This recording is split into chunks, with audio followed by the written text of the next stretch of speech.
I've collected all the worst advice that small YouTubers are constantly hearing, and I'm gonna rank it on a tier list. Why? Like you, I'm a small YouTuber. Sure, I make content for vidIQ, but I also have my own channel, and it's tough. I've made a lot of mistakes. So now I'm just trying to absorb all the information I can so I can distinguish the good advice from the not so good advice. But the bad advice, that's the dangerous advice. So I'm ranking the worst of the worst to save you the trouble. As you can see, we have 6 tiers here. The first one is epic fail. The advice so bad that it would break your channel before it even starts. So use it only if you want to learn what not to do in the worst way possible. The next is thumbs down tier. Not the absolute worst, but following this advice could lead to more dislikes than likes. The next is facepalm tier, the kind of advice that makes you question if it was an actual serious suggestion. I mean, it's not harmful, but it is cringeworthy. After that, we have the meh tier. This advice is neither here nor there. It might not hurt you, but it definitely won't help either. So meh. Following that, we have the risky tier. There might be something to these tips, but they're risky. And last but not least, the silver lining tier. Like every cloud has a silver lining. Even in the worst advice, there might be a little speck of wisdom. All right, the first one is from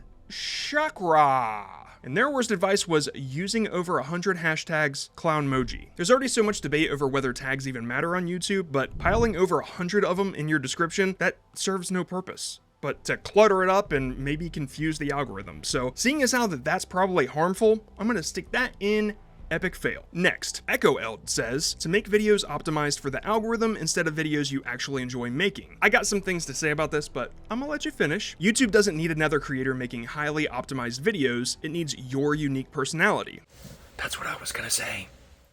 As much as I want to throw this in epic fail, I'm tossing it into risky. And here's why. There are 2 schools of thought. Number 1, if you want to make a full-time career out of YouTube, you probably should focus on what brings more views. And if you want to treat it like a business, you'll probably have to do some things you don't necessarily enjoy to help your channel's growth. But school of thought number 2 is if you enjoy creating, if it truly makes you happy, if you're like me and every moment of the day you can just see creative potential and that's what motivates you, then optimization can just kindly sit on the back burner because your passion can build a community and that community can help build your career.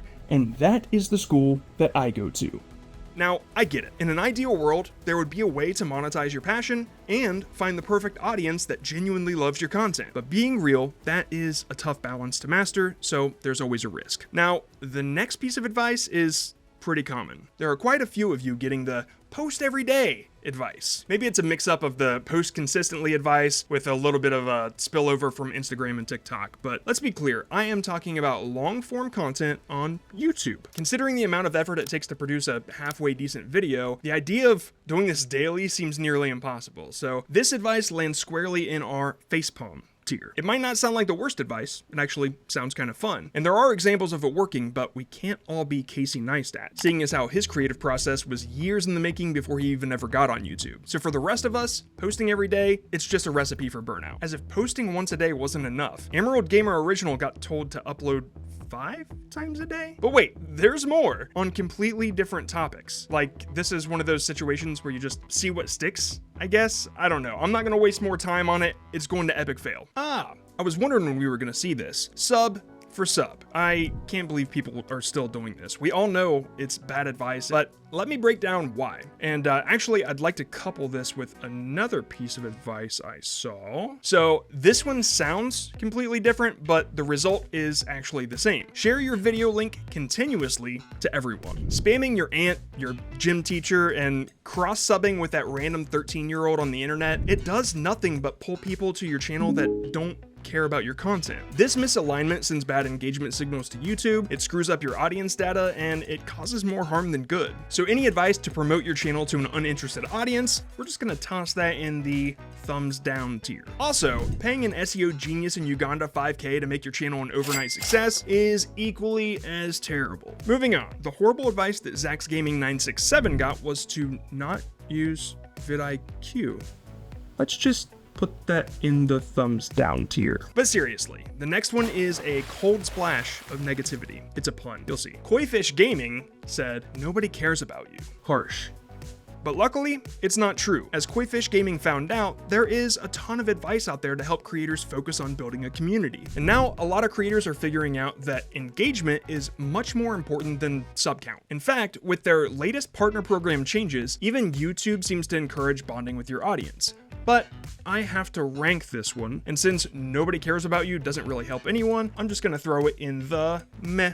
Alright, next. The bad advice that Gameyfer got was to not be myself and just mimic the big YouTubers. Taken at face value, I'd throw that right out, but there could be a way to better interpret this. If the intention isn't about outright copying, but rather observing and iterating on what works for others, be it their titles, thumbnails, editing tricks, then I'm all for it. It's a learning experience. If you blatantly rip off somebody else's work, then you learn nothing. Don't just steal the style, steal the thinking behind the style. You don't want to look like your heroes, you want to see like your heroes. Every successful artist or creator has been influenced by another, so I'm going to put this in the silver lining tier. Embrace the strategies that align with your vision and tweak them to suit your unique brand. That's how you stand out while leveraging what's been proven to work. Now, I haven't forgotten about shorts, and the next few pieces of advice are on that topic. And there is a lot of bad advice about shorts, so stick around. This creator got the advice that YouTube shorts are better if they're shorter, but they believe the opposite is true. Honestly, there's so much talk about this, and I personally can't say if this is true or not. I've seen some creators go viral with 38-second shorts, and other creators swear by 12-second shorts. I guess it just depends on your audience and content. One time, I made a short to see how short shorts could be.